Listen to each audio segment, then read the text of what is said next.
I heard about impact roofing because of a neighbor. Billy Davis next door, a neighbor.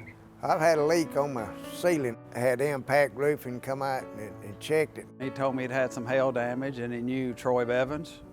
Troy and I went to church together. And I remembered Troy from elementary school at Clemens. I taught at Clemens.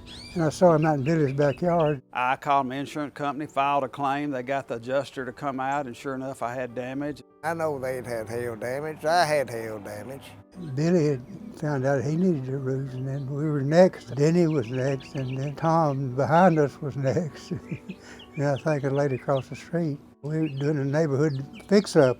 Anybody needs roofing, they need to call them. The biggest thing that impacted me about impact roofing was telling me everything up front. Everybody knew what they were doing. I let my wife pick out the colors. I got out of the way on that. They were hard workers. They worked together. The guys did a wonderful job. They did a good cleanup.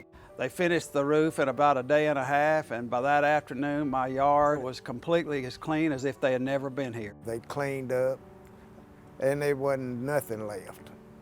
Absolutely amazing to me. As it progressed, we discussed it, and we would recommend it to any of our friends or neighbors. They were just all professional, and I couldn't have asked for a better experience.